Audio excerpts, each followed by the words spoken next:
Chegamos a um momento extraordinário dessa carta.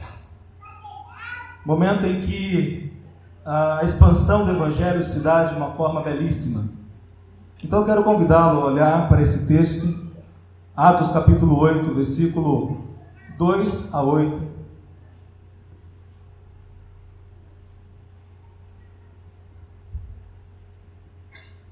Graças ao nosso bom Deus, estamos com nossa data show de volta, né? Agora podemos aí projetar as imagens dos cânticos, dos avisos e também da pregação, um recurso muito útil para a igreja. Vamos lá, Atos capítulo 8, versículo 2 a 8, nós oraremos em primeiro lugar e após a oração iniciaremos a explanação da palavra de Deus. Quero convidá-lo, por favor, a fechar seus olhos, eleve seus pensamentos a Deus e oraremos agora. Pai querido, na Tua presença, a Tua igreja está. Obrigado porque tivemos o prazer e a alegria já de lermos a Tua palavra, expressarmos o nosso louvor ao Senhor. Podemos, ó Pai, cantar nessa noite e reconhecer a Tua grandeza, a Tua majestade. Ó Deus, obrigado pelo testemunho do irmão Marcos, ó Pai, pelo livramento que o Senhor deu a ele, às suas filhas, ó Pai, e àqueles que ali estavam. Ó Deus, nós glorificamos porque o Senhor age de maneira soberana, sábia, ó Deus, de uma maneira que em todas as coisas o Senhor é glorificado. Ó Deus querido, obrigado também, porque já demos esse passo tão especial como igreja, ó Deus amado, de chegarmos à 15ª mensagem nesse livro tão precioso, e que Teu Espírito Santo fale aos nossos corações, que de fato, verdade, possamos compreender a Tua palavra e não sermos somente ouvintes, mas sobretudo, ó Pai, praticantes daquilo que o Senhor tem nos ensinado. Obrigado, Deus. Fale aos nossos corações, assim que oramos, em nome de Jesus. Amém. Então vamos lá, Atos capítulo 8, versículo 1, não 2, eu cometi um erro. A segunda parte do versículo 1. Vamos lá, acompanhe a sua Bíblia e vamos iniciar. No mesmo dia, levantou-se grande perseguição contra a igreja que estava em Jerusalém. Todos, exceto os apóstolos, foram dispersos pelas regiões da Judéia e Samaria. E alguns homens piedosos sepultaram Estevão e lamentaram muito por ele. Saulo, porém, assolava a igreja, entrando pelas casas, arrastava homens e mulheres e os colocava na prisão. No entanto, os que foram dispersos iam por toda a parte anunciando a palavra. E descendo a cidade de Samaria, Filipe passou a pregar-lhes Cristo. Unânimes, as multidões escutavam atentamente as coisas que Filipe dizia, ouvindo-o e vendo os sinais que ele realizava. Pois os espíritos impuros saíam de muitos possessos, gritando muito, e vários paralíticos e aleijados foram curados, e houve grande alegria naquela cidade. E houve grande alegria naquela cidade. A Bíblia nos diz, preste muita atenção nisso, que há somente 2 tipos de pessoas. Só há 2 tipos de pessoas nesse mundo. Quais são? As pessoas que são salvas e as que não são salvas. As pessoas que creem em Jesus Cristo como seu único e suficiente Salvador, e as pessoas que não creem em Jesus. Só há 2 tipos de pessoas no mundo. Sabia disso? A Bíblia é muito clara acerca desta verdade. Foi o próprio Senhor Jesus quem afirmou isto. Lá em João capítulo 3, versículo 36, eu vou projetar para que vocês possam ler. João 3,36 diz assim, leiam comigo por favor. Quem crê no Filho tem a vida eterna, porém, quem mantém-se em desobediência ao Filho não verá a vida, mas sobre ele permanece a ira de Deus. Percebe claramente isso? Aqueles que obedecem ao Senhor Jesus, aqueles que têm o Senhor Jesus, são salvos. Aqueles que rejeitam o Senhor Jesus, os que não creem em Jesus, os que não seguem Jesus, permanecem sob a ira de Deus. É muito importante nós, nessa noite, iniciarmos essa mensagem, porque o texto apresenta acerca da expansão da igreja, reconhecendo que há somente essas 2 categorias, E aquilo que eu já apresentei aos irmãos no passado, nós temos aí a imagem da nossa cidade de Pompeia, e a pergunta que eu lhes faço: quantas mil pessoas em Pompeia ainda não são salvas? Há quantas mil pessoas em Pompeia que ainda não creem em Jesus Cristo como seu único e suficiente Salvador? Os irmãos já sabem a resposta. Quantas? 17 mil pessoas. Segundo o IBGE, a população de Pompeia, os que não professam a fé evangélica, são cerca de 17 mil que não professam. Agora, se nós considerarmos que há muitas pessoas crendo em falsos evangelhos, talvez esse número aumente. E quantas pessoas que são da sua família, pessoas com as quais você convive todos os dias, ainda não são salvas? Quantos dos seus familiares ainda não creem em Jesus Cristo? Quantos dos seus amigos e colegas de trabalho ainda não creem no Senhor Jesus? É muito importante, meus queridos, nós considerarmos acerca disso, porque quando nós olhamos para a nossa cidade, nós não podemos ignorar esse fato. Todos os dias lidamos com pessoas salvas e não salvas. Pessoas que, se não se arrependerem e crerem no Senhor Jesus, segundo a palavra de Deus, elas já estão debaixo da ira de Deus, elas já estão condenadas, e se morrerem sem Cristo, morrerão sem salvação e sofrerão eternamente a condenação de Deus. E quando olhamos para Atos 8, de 1 a 3, nós precisamos perceber o seguinte: a expansão do Evangelho, ela acontece de uma maneira incrível no primeiro século. Nós precisamos reconhecer que a expansão do Evangelho, ela se faz de uma forma muito forte, muito impactante, à medida que a igreja do Senhor Jesus, ela coloca-se a testemunhados do Evangelho, à medida que a igreja começa a pregar o Evangelho. A expansão do Evangelho, então, ela é marcada, queridos, por perseguições e pelo comprometimento da igreja. Se uma igreja se compromete a testemunhar do Senhor Jesus, essa igreja será uma igreja que de fato alcançará muitas vidas. Mas se a igreja não toma postura de comprometimento em pregar o Evangelho, em viver o Evangelho, vidas não serão salvas. E primeiramente então, o texto nos mostra que para que haja expansão do Evangelho, é requerido de nós, requer-se que deixemos a nossa zona de conforto. Enquanto a igreja se coloca numa posição confortável, de acomodação, está bom como as coisas se colocam diante de nós, essa igreja nunca verá esse crescimento que vem da parte de Deus. Ela nunca viverá uma realidade de expandir-se, de crescer, de pessoas serem salvas. É isso que o texto está nos mostrando.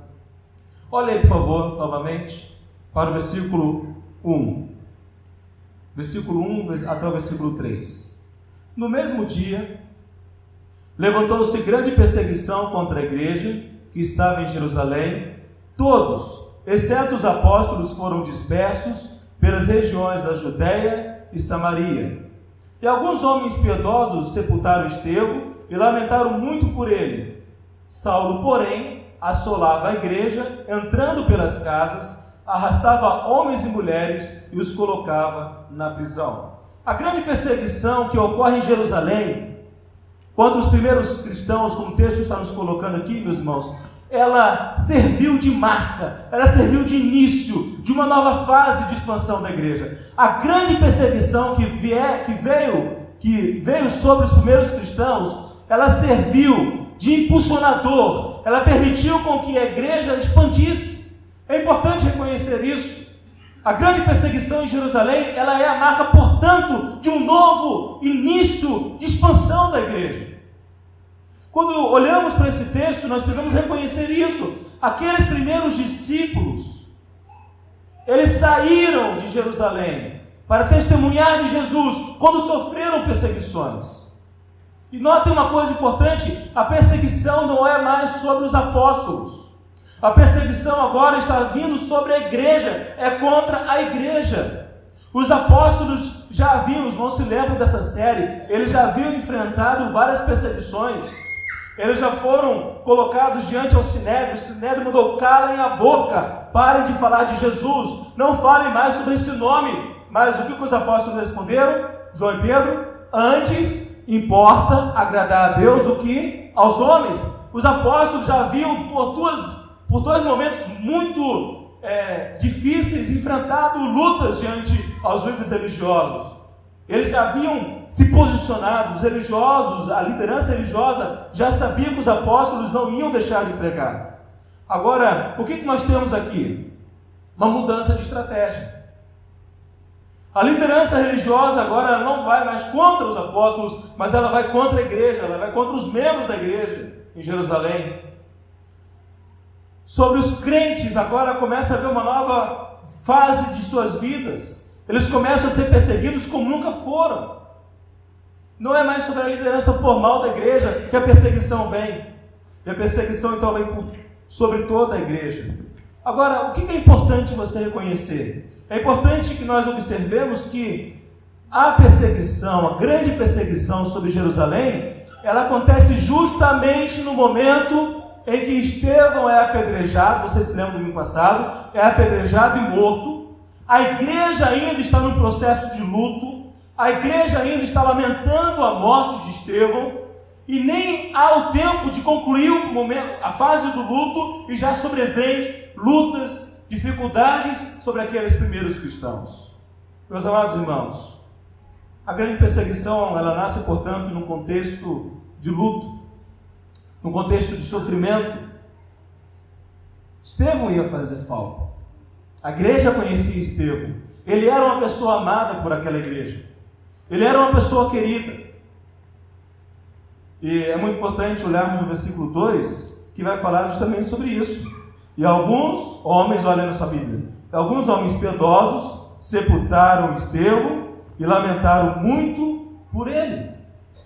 Agora, note uma coisa muito séria que o texto nos apresenta, que o texto diz, é que quando essa perseguição vem, Lucas, quando escreve para Teófilo, ele vai fazer um destaque bem interessante. Lucas vai mostrar uma pessoa que está agindo também nessa perseguição. Quem que é? Quem é essa pessoa? Saulo. Pela segunda vez o nome de Saulo. Saulo é aquele que haveria de ser o apóstolo Paulo. Pela segunda vez o Lucas ele menciona acerca de Paulo. E aqui ele mostra de maneira muito clara o quanto que Saulo ele é extremamente ardoroso, ele é extremamente ferrenho, ele é extremamente odioso contra a igreja. Olha o versículo 3. Saulo, porém, assolava a igreja, entrando pelas casas, arrastava homens e mulheres e os colocava na prisão. O que é necessário, queridos, identificar é que a fuga ela foi a única opção. Quem permaneceu em Jerusalém foi para a cadeia. Quem permaneceu em Jerusalém foi preso. E é interessante que Lucas ele destaca que o uso da força foi necessário. Não foi uma perseguição encoberta, não foi uma perseguição sorrateira, camuflada, não, mas foi algo público. Foi algo que aqueles que criam Jesus estavam sendo envergonhados em praça pública. Estavam sendo, de fato, expostos para que todos percebessem. E o próprio apóstolo Paulo, anos à frente, ele vai reconhecer isso. Ele vai reconhecer que ele foi um arqui-perseguidor da igreja. Abra, por favor, em Atos capítulo 26, versículos 5, 9 a 12. Olhem na sua Bíblia, por favor. Olha o que Paulo diz ao rei Agripa em sua defesa. O testemunho de Paulo. Ele fala assim: vivi fariseu conforme a seita mais severa da minha religião. Versículo 9 agora. Na verdade, a mim me parecia que muitas coisas devia eu praticar contra o nome de Jesus o Nazareno. E assim procedi em Jerusalém. Está vendo aqui? O apóstolo Paulo está mencionando essa grande perseguição que faz com que a igreja venha se expandir. Paulo está reconhecendo que ele agiu de uma maneira muito dura, trazendo muito sofrimento aos crentes. Olha o versículo 10, a metade dele. Havendo eu recebido autorização dos principais sacerdotes, encerrei muito dos santos nas prisões, e contra estes dava o meu voto quando os matavam. A perseguição não era somente ficar preso, mas era uma perseguição que conduziu os primeiros cristãos ao martírio. Não somente Estevão foi martirizado, mas outros também o foram. Meus amados irmãos, é muito sério pensarmos nisso. Olha o versículo 11. Muitas vezes os castiguei por todas as sinagogas, obrigando-os até a blasfemar. O que o Paulo está dizendo aqui?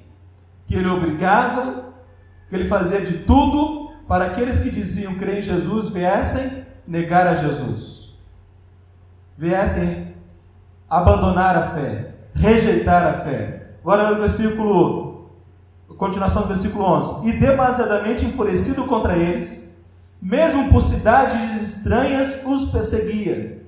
Contra estes intuitos parti para Damasco, com este intuito parti para Damasco, levando a autorização dos principais sacerdotes e por eles comissionado. É importante reconhecermos que o apóstolo Paulo, quando ele se coloca, ele não cria no Senhor Jesus. Jesus, para ele, não era o Messias, não era o Salvador. Ele se opõe ferrenhamente ao Evangelho, ele rejeita o Evangelho, ele fala que esse Messias era uma farsa, para ele Jesus não era o Salvador. Agora, o que é importante nós reconhecermos, irmãos, é que até aqui a igreja estava numa posição de acomodação. A igreja, ela estava bem em Jerusalém, não é verdade? A igreja aqui, até esse capítulo 8, nós temos uma igreja que já desfrutava de sua zona de conforto. A igreja, os primeiros discípulos, eles possuíam uma liderança idônea. Eles estavam aprendendo diretamente dos apóstolos. Além dos apóstolos, já foram constituídos diáconos, que eram promotores da paz, guardiões da unidade da igreja. A igreja estava muito bem acomodada. Que bom ser crente em Jerusalém. Nós estamos na crista da onda. Nós estamos numa situação confortável porque milhares de pessoas se converteram, foram batizadas. A igreja é bem quista pela sociedade. Nós já vimos essa série que a reputação da igreja era muito boa. Todos os dias haviam conversões. Era muito fácil, era muito bom ser cristão em Jerusalém naqueles primeiros meses da igreja. Zona de conforto.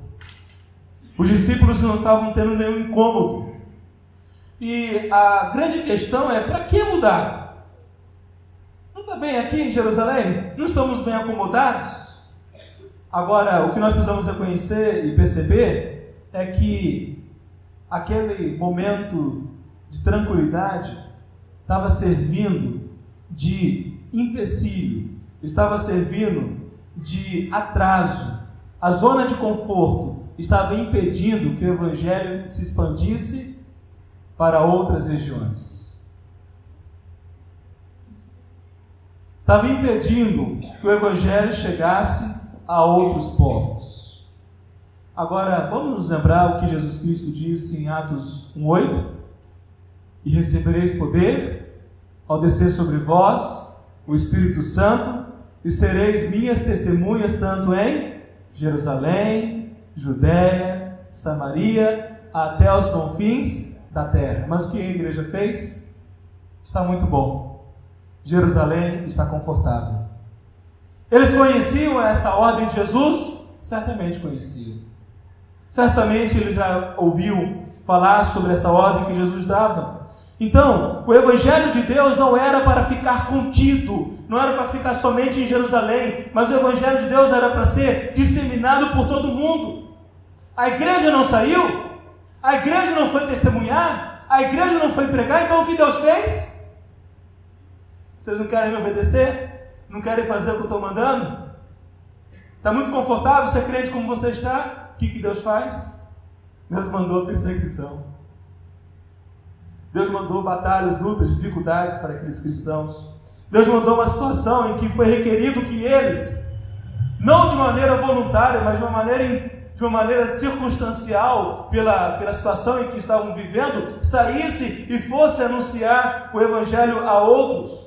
Então a zona de conforto estava atrasando Atos 1:8, É muito importante entendermos isso. Eles estão em Jerusalém, eles estão numa posição muito confortável aqui. Eles estão aqui em Jerusalém. As cidades vizinhas não estão sendo alcançadas, estão aqui, de uma forma bem confortável. Meus amados irmãos e irmãs, nós precisamos reconhecer que Deus ele é soberano em cada circunstância, em cada situação que vivemos em nossa vida, e Deus tem um bom propósito até naquilo que é doloroso. Deus tem um bom propósito até naquilo que nos faz chorar e sofrer. Soberanamente Deus, ele usa a perseguição para que haja a expansão do Evangelho. Soberanamente Deus, ele usa uma situação de dor. Alguns estavam sendo conduzidos à morte por causa do Evangelho. Então, o que podemos concluir é que a grande perseguição em Jerusalém, ela serviu para impulsionar a obra missionária. A perseguição serviu para despertar a igreja a ir em outros lugares anunciando o Evangelho da salvação. Jesus, ele deu a mim e a você, ele deu a todos nós, ele ordenou que nós sejamos testemunhas, que nós venhamos de fato, de verdade, pregar o Evangelho da salvação. Nós sabemos qual é a ordem de Deus para nós. Nós sabemos que é o nosso dever testemunhar de Jesus e pregar o Evangelho, porque se nós não testemunharmos e não pregarmos o Evangelho, as pessoas não conhecerão o caminho da salvação, elas não reconhecerão que Jesus é o Salvador por elas mesmas, a não ser que em contato com a Bíblia, lendo a Bíblia, o Espírito Santo de Deus soberanamente age, convencendo-as. Mas se as pessoas não ouvirem o Evangelho da salvação, não haverá conversão. É nosso dever proclamar o Evangelho. E o que nós fazemos, meus amados? Nós nos acomodamos. É muito semelhante, não é? Nós queremos o Evangelho somente para nós. Está muito confortável vir à igreja aos domingos. Está muito confortável viver a vida cristã como eu tenho vivido. Então a pergunta que eu lhe faço é: qual é a sua zona de conforto? Para alguns, a sua zona de conforto é permanecer o dia todo no WhatsApp, no Facebook, não é? Oportunidade que teria para testemunhar de Jesus, para falar de Jesus. E às vezes está no WhatsApp, no Facebook e outras redes sociais, falando mal do outro, né? Mandando postagem que não tem nada a ver. Não aproveita a oportunidade para se relacionar com pessoas. Não sai para testemunhar, não sai para falar de sua fé. E, amados, o quanto isso é sério? Para outros, a sua zona de conforto é aquilo que ele já possuiu como fruto do seu trabalho, agora ele quer descansar, ele quer relaxar. Eu já trabalhei muito, já cresci muito profissionalmente, eu já tenho minha casa própria, já tenho meu carro próprio, já tenho tudo o que eu precisava ter, agora eu vou levar o serviço como posso levar, descansar, levar a vida numa boa, tranquilo. Para muitos, a sua zona de conforto é tudo que ele possui. Ele não quer perder isso. É muito bom ter minha casa, meu lar, doce lar. Como é agradável poder chegar em casa, depois do trabalho, passar a tarde toda em casa, descansando, à noite, o dia, amanhã. Dá aquela preguiça, não dá? O dia de folga, então, nem se fala. Meus amados irmãos, isso é muito sério, porque assim como a igreja em Jerusalém estava muito confortável, assim como os primeiros cristãos estavam numa situação muito boa, adoravam a Deus, aprendiam com os apóstolos, sim, estavam evangelizando, não sejamos injustos, estavam alcançando Jerusalém, mas a ordem de Deus era só Jerusalém? Deus queria salvar somente aqueles que moravam em Jerusalém? Lembremos-nos que aqui é o primeiro século, o mundo inteiro desconhecia acerca da salvação, das boas novas, salvação do Evangelho de Deus. E há, irmãos, necessidade de que eles sejam perseguidos. E eu pergunto aos irmãos que estavam aqui domingo passado, os que assistiram a mensagem pelo YouTube, eu lancei um desafio aos irmãos para que praticassem essa semana. Eu queria saber, não precisa levantar a mão, mas aqueles que estavam aqui domingo passado à noite e foram desafiados durante essa semana que passou a testemunhar de sua fé, pregar o Evangelho de Deus, apresentar o plano de salvação, quantos fizeram isso essa semana? Não precisa levantar a mão, mas quero que você pense nisso. Uma semana já passou.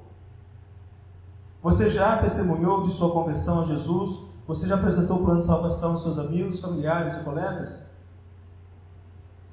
Meus amados, o Evangelho não é para ficar contido, não é para ser exclusivamente nosso, mas é para ser proclamado a todos. Então Deus, Ele manda a perseguição. E aqui nós temos Jerusalém, está vendo aqui Jerusalém? Estavam todos aqui em Jerusalém. Agora o que acontece quando Deus manda a perseguição? Eles vão em direção a Samaria e vão em direção à Judéia. Qual é a ordem de Jesus em Atos 1:8? E recebereis poder ao descer sobre vós o Espírito Santo, e sereis minhas testemunhas tanto em Jerusalém, Judéia, Samaria, até os confins da terra. E é muito importante, irmãos, compreendermos que a expansão do Evangelho, então, ela requer que anunciemos as boas novas de salvação.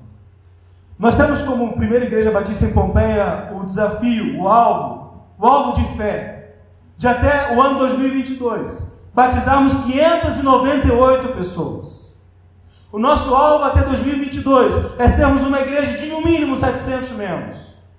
É sermos uma igreja verdadeiramente impactante nessa cidade, uma igreja verdadeiramente comprometida com a sã doutrina, que faz discípulos de Jesus, que anuncia o Evangelho da salvação. Agora, meus irmãos, para que isso seja uma verdade, um fato verificável, nós precisamos assumir a nossa responsabilidade, o nosso dever de testemunhar do Evangelho, de testemunharmos com a nossa vida, com as nossas atitudes, com as nossas palavras, com a maneira como vivemos quem é Jesus em nossa vida, e apresentar o plano da salvação. E é exatamente isso que acontece. Olhem para o versículo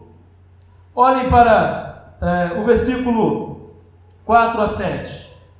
Atos 8, 4 a 7. Olha na sua Bíblia aí.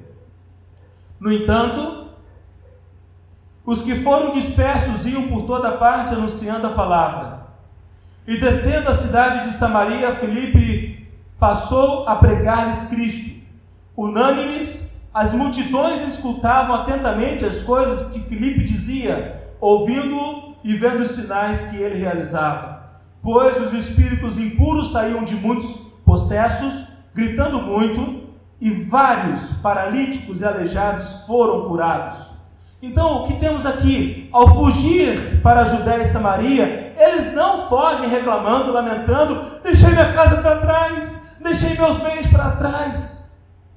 Eles não saem chorando, a minha casa, os meus bens, aquilo que eu possuía. Lembremos-nos que é um contexto de perseguição. Eles deixaram tudo para trás, não tiveram como levar. Eles podem ter perdido suas joias, podem ter perdido aquilo que era precioso para eles, bens que eles possuíam, ficou para trás. Era questão de vida ou morte. Se eles permanecessem em Jerusalém, eles poderiam ser levados à morte. Agora eles vão em direção a Samaria e Judéia, de que forma? Reclamando? Deus, aonde o Senhor está? Deus, por que o Senhor está permitindo isso comigo? Deus! O que eles estão fazendo, meus amados? Eles vão testemunhando e anunciando o Evangelho da salvação. Eles compreenderam, eles aprenderam com os apóstolos de Jesus que a responsabilidade deles era testemunhar, era pregar o Evangelho da salvação. Eles entenderam isso.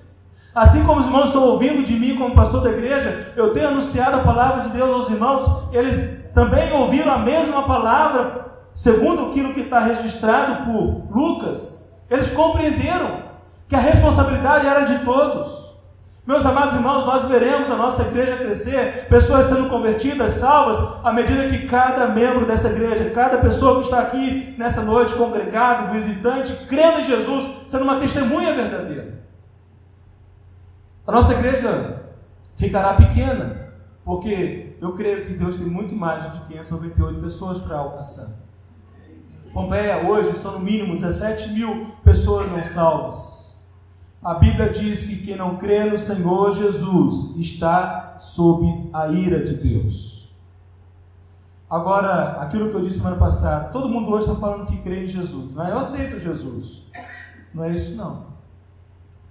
Jesus fala de renunciar à vida, deixar tudo quanto tem para seguir, ter uma fé bíblica, ter uma fé que agrade a Deus, ter uma vida de obediência à palavra de Deus. A prova que amamos a Jesus, ela se faz na obediência aos mandamentos de Jesus. E, amados irmãos, o que nós precisamos entender, e aqui é uma questão muito séria, quando nós olhamos para a palavra de Deus, nós temos que nos lembrar que é incrível olharmos para os apóstolos e vermos como Deus usou de uma maneira espetacular os apóstolos. A gente vibra, não vibra? Eles eram audaciosos, corajosos na pregação do Evangelho. Por meio deles, milagres e sinais aconteceram. Eles realizaram realmente muitos sinais e prodígios. Muitas pessoas converteram-se ao Senhor Jesus. Agora, a ação extraordinária de Deus, preste atenção nisso, não ficou somente sobre os apóstolos, mas o Espírito Santo de Deus, ele agiu também de uma maneira extraordinária, usando cada discípulo que era consagrado. Isso é fantástico. O Espírito Santo de Deus usou extraordinariamente não somente os apóstolos, mas todos os discípulos que eram fiéis. Ele usou e ele usará crentes comuns como nós somos. Isso é muito importante. O Espírito Santo de Deus, ele usa qualquer crente que verdadeiramente se prostra e se consagra a ele. O Espírito Santo de Deus, ele usa qualquer crente. Qualquer um de nós podemos, amados irmãos, ser usados poderosamente por Deus. Agora, para que você seja um grande instrumento na mão de Deus, você precisa se consagrar ao Senhor. Você precisa ter uma vida cheia do Espírito Santo de Deus. Você precisa buscar um relacionamento pessoal com Deus. Não dá para sermos usados por Deus permanecendo em práticas pecaminosas. Não dá para sermos usados por Deus numa vida de desobediência. É necessário que nos consagremos, é necessário que tenhamos um comprometimento verdadeiro com as Escrituras. Você está prestando atenção? Está percebendo o quanto isso é sério? O quanto isso é importante? Porque muitas das vezes, quando nós lemos a Bíblia, nós podemos ficar a pensar assim: Deus usou poderosamente os discípulos, os apóstolos, mas só no passado. Isso é algo para o passado, não é algo para o presente. Eu não creio nisso. A Bíblia não nos mostra isso. Ao longo da história, Deus tem usado homens e mulheres que verdadeiramente se consagram a Ele. Quando nós falamos da necessidade de testemunharmos aos nossos familiares, nós podemos pensar: isso é muito difícil. Eu não sei o que dizer, não sei o que falar. Será que as pessoas vão me ouvir? E começamos a criar uma série de empecilhos. Ficamos com uma série de medos. E não somos usados por Deus porque nós não nos consagramos e nós não ousamos. É muito importante, minha amada igreja, meus amados irmãos, olharmos para isso. Filipe não era apóstolo. No entanto, como salvo em Cristo Jesus, ele enfrenta corajosamente essa batalha. Através da sua vida, muitas pessoas poderão crer em Jesus. Através da sua vida, muitos poderão ser salvos. Baste que você verdadeiramente ame Jesus. Creia, o siga, o obedeça. E aí então nós olhamos e observamos que quando a atitude de Filipe, olha aí no versículo 5, Filipe, sobre Filipe: e descendo a cidade de Samaria, Filipe passou a pregar-lhes Cristo. Para que sejamos instrumentos poderosos nas mãos de Deus, nós temos que pregar genuinamente o Evangelho, de maneira pura, fiel. Nós precisamos proclamar às pessoas que Jesus Cristo morreu na cruz, Ele pagou o preço dos nossos pecados, Ele pagou a nossa dívida com o Pai, Ele cumpriu a justiça. Todos os nossos pecados foram imputados em Cristo. E o que nós precisamos é nos arrepender, crermos na obra que Jesus já fez. Eu não preciso fazer nenhuma obra. Não há nada que eu faça para acrescentar o que Jesus já fez. A obra de Jesus é suficiente. Eu simplesmente preciso crer. Eu simplesmente preciso tomar uma atitude de negar a minha vida e seguir a Jesus. Agora observem a continuidade, versículo 6, olha na sua Bíblia. Unânimes, as multidões escutavam atentamente as coisas que Filipe dizia, ouvindo-o e vendo os sinais que ele realizava. Quando nós, irmãos e irmãs, pregamos o Evangelho com fidelidade, as pessoas estarão atentas para nos ouvir. O homem sem Cristo, ele tem sede de Deus. Agora, se nós pregamos falsos evangelhos, isso não vai suprir. Mas se nós somos fiéis à pregação do Evangelho, as pessoas, elas ouvirão. Eu não tenho dúvida disso. Poderão rejeitar, sim. Poderão se opor, sim. Mas elas ouvirão e poderão ter conhecimento da verdade do Evangelho. E o versículo seguinte, versículo 7 fala: pois espíritos impuros saíram de muitos processos, gritando muito, e vários paralíticos aleijados foram curados. Nós temos aqui sinais extraordinários do confronto de poder. Quando nós colocamos para pregar o Evangelho, testemunhar do Senhor Jesus, haverá momentos de confronto de poder. As trevas se levantam. Pessoas endemoniadas serão confrontadas. O pecador que está amarrado, que está preso, que está escravo, ao ouvir o Evangelho da salvação, será liberto. Os demônios não podem resistir à obra de Deus, à obra da igreja de Deus. Eles não podem. Eles sabem que Jesus é o Rei dos Reis, o Senhor dos Senhores. Eles sabem que Jesus Cristo é o Deus Todo-Poderoso. Nós, irmãos, agimos e atuamos debaixo da autoridade de Jesus. Jesus, ele falou: toda a autoridade me foi dada no céu e na terra. Portanto, ide, fazer discípulos de todas as nações. O que nós precisamos realmente entender é que sempre que o Evangelho ele chega em regiões onde as trevas dominam, como aconteceu na Samaria e na Judéia, sempre que o Evangelho chega em lugares onde as pessoas estão escravizadas por Satanás, por demônios, sempre que o Evangelho chega, as trevas recuam.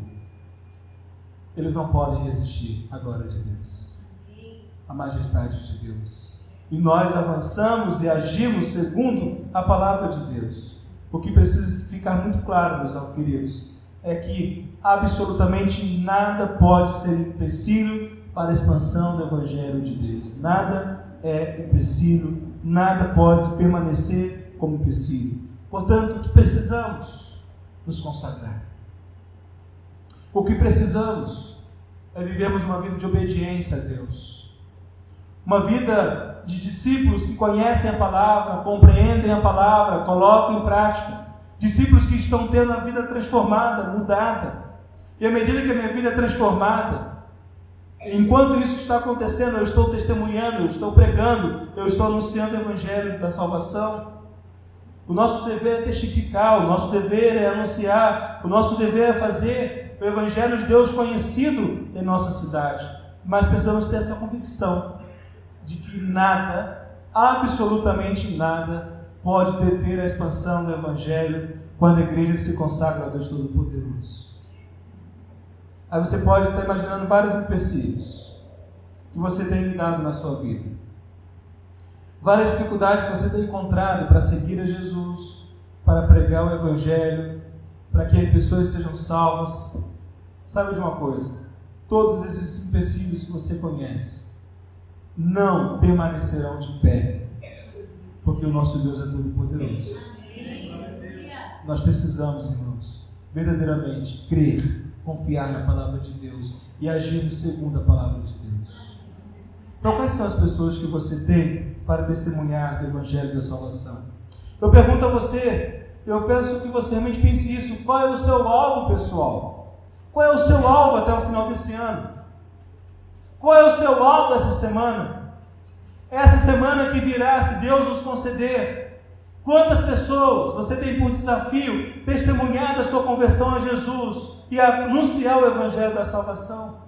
Talvez você possa falar, mas eu não creio em Jesus ainda. Eu não sou salvo em Jesus. Você pode tomar essa decisão hoje. E essa semana você então já pode testemunhar. Você não precisa fazer doutorado em Bíblia para testemunhar de Jesus.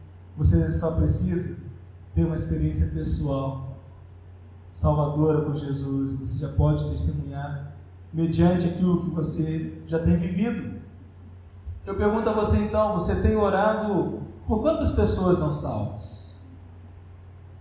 Quantas pessoas não salvas que você conhece, você tem colocado diante de Deus? Você tem testemunhado de Jesus a quantas pessoas? Você tem anunciado o plano de salvação? Aí se lembra daquele boletim em que colocamos os 5 versículos básicos, os 6 versículos básicos em Romanos para apresentarmos o plano de salvação? Se você não tem, me pergunte depois que eu lhe passo. Olhe depois no Facebook da igreja que lá eu vou colocar. Nós precisamos, irmãos, aproveitar todas as oportunidades para testemunharmos de nossa fé em Jesus. Agora, quando o Evangelho da salvação é proclamado, o que acontece? Eu pergunto a você, o que aconteceu com a cidade de Samaria? Olha o versículo 8. Olha na sua Bíblia, Atos 8:8. E houve grande alegria naquela cidade. O que aconteceu? O que aconteceu na cidade de Samaria? Qual foi o resultado da pregação do Evangelho na cidade de Samaria? O que o Evangelho trouxe? Alegria. Agora, que tipo de alegria? Pouca? Mais ou menos? Muita? Grande alegria. A grande alegria porque aqueles que estavam perdidos foram salvos. As pessoas reconheceram Jesus Cristo como Senhor e Salvador. E meus amados irmãos e irmãs, o que nós precisamos essa noite é exatamente isso. Embora a expansão do Evangelho, embora a pregação do Evangelho seja acompanhada por perseguição, embora há momentos que nós choramos, sofremos, embora há momentos que nós somos ridicularizados, embora há momentos em que as pessoas debochem de nós, o resultado final sempre será de alegria. Porque quando nós anunciamos o Evangelho da salvação, a alegria vem. A alegria da salvação. E aí nós temos então o Evangelho trazendo justamente essa realidade. Por quê? Observe que interessante. O Evangelho trouxe alegria a Samaria. Lembremos-nos que Samaria não conhecia Jesus Cristo, portanto, ela era uma cidade que estava lançada à idolatria religiosa. Eles não adoravam o único Deus. Eles não tinham Jesus como Salvador. Samaria era uma cidade que estava sedenta da palavra de Deus. Ela era uma cidade que estava dominada por espíritos malignos. E por consequência disso, a enfermidade sobre pessoas. Ela era uma cidade que estava oprimida e agonizando nas trevas. O que nós precisamos essa noite, meus amados irmãos e irmãs, é compreender que a pregação fiel do Evangelho traz alegria àqueles que estão perdidos. Não somente aos que serão salvos, mas a nós também, porque é tão gostoso quando nós anunciamos o Evangelho e vemos a pessoa ser alcançada por Deus. É tão bom levar uma pessoa aos pés de Cristo Jesus. Embora a expansão do Evangelho seja acompanhada de sofrimentos, dores, mas nós sabemos que o resultado final sempre é alegria. Alegria aos que anunciam, alegria aos que são salvos. E eu quero nessa noite que nós pensemos nisso. Nós moramos em Pompeia. A nossa cidade carece de Jesus. Pompeia é a nossa Jerusalém. Nós precisamos tornar o Evangelho de Deus conhecido em nossa cidade. Então, meus irmãos, nós precisamos estar conscientes de que a expansão do Evangelho é marcada sim por perseguições, mas o comprometimento de discípulos que pregam Jesus, que pregam, anunciam o Evangelho da salvação. E nós precisamos tomar essa atitude. Então, primeiro ponto, primeira questão é que a expansão do Evangelho requer que deixemos a nossa zona de conforto. Qual é a sua zona de conforto? O que hoje na sua vida se estabelece como empecilho para que o Evangelho seja anunciado através da sua vida? A expansão do Evangelho requer que nós anunciemos as boas novas de salvação. Todos nós devemos anunciar o Evangelho da salvação. Precisamos aproveitar as oportunidades. Anuncie o Evangelho aos seus pais. Anuncie o Evangelho aos seus familiares. Anuncie o Evangelho aos seus amigos. Pregue o Evangelho. Isso é dever de todos nós, porque sabemos que quando anunciamos, as pessoas se convertem. Isso trará alegria aos que são alcançados. Eu quero convidá-lo nessa noite a colocar-se diante de Deus. Quero convidá-lo a fechar os seus olhos. Qual é o seu alvo? Quero chamar a equipe de cantos aqui. Qual é o seu alvo? Até o final desse ano, quantas pessoas você deseja levar aos pés de Cristo? Fala para Deus o seu desafio pessoal. Pessoas às quais você compartilhará o testemunho da salvação, testemunho de conversão, e pregará o Evangelho da salvação. Fale sem medo. Coloque diante de Deus: Deus, usa a minha vida. E se você ainda não crê em Jesus, tome essa decisão nessa noite. Se você ainda não é batizado, a primeira ordem de Jesus, aqueles que nele creem, é ser batizado. O batismo nas águas, o batismo por imersão, é a ordem de Jesus. Há muitas pessoas que falam: eu creio em Jesus, mas não querem ser batizadas. Estão teimando, estão desobedecendo, porque a primeira evidência da salvação é a obediência. E a ordem de Jesus é que todo aquele que nele crê seja batizado. Não é aquele batismo infantil que jogaram água na cabeça, que jogam água na cabeça. Isso não é batismo. Batismo é aquele que praticamos em obediência a Jesus, porque nós temos Cristo como o único Senhor e Salvador. Então, se você não é batizado ainda e já crê em Jesus, fale: eu quero me preparar para o batismo. Me procure, fale comigo. Nós já estamos numa classe preparatória, podemos abrir outra classe. Se você já é batizado, mas não é membro dessa igreja, não é membro de nenhuma igreja evangélica, está desviado do Evangelho, me procure depois. Vamos caminhar juntos. Se você precisa se reconciliar com Deus, se reconcilie. Não viva distante. Há muitas pessoas hoje em dia que falam que não precisam da igreja de Jesus. Isso é mentira do capeta. A igreja de Jesus é família de Deus, é povo de Deus. Então não fique fora da igreja de Jesus. Esteja em comunhão com a igreja. Me procure, converse comigo, que a gente vai te ajudar. A gente vai te orientar na palavra de Deus. Vamos lá. Senhor, Tu sondas o pensamento e corações de todos que estão aqui. Tu sabes aqueles que já são salvos e aqueles que não são. Aos que não são salvos, Pai, eu lhe rogo que Teu Espírito Santo os convença do pecado, da justiça e do juízo. Que eles venham, ó Pai, professar a sua fé em Jesus, crer no Senhor Jesus e renunciar tudo quanto tem para seguir ao Senhor Jesus. Ó Deus, sendo testemunhas eficazes do Evangelho. Aqueles que já são salvos, ó Pai, mas estão fora da igreja, fora da comunhão com a igreja, estão vivendo uma vida, ó Pai, mais distante de Ti. Que eles possam, ó Deus, se arrepender de seus maus caminhos, se reconciliarem contigo, se reconciliar com a sua igreja. E, ó Pai, que nós possamos, como uma família do Senhor, caminharmos em obediência e amor. Em nome de Jesus. Amém. Quero convidar a igreja a colocar-se em pé. Nós vamos adorar a Deus com esse canto.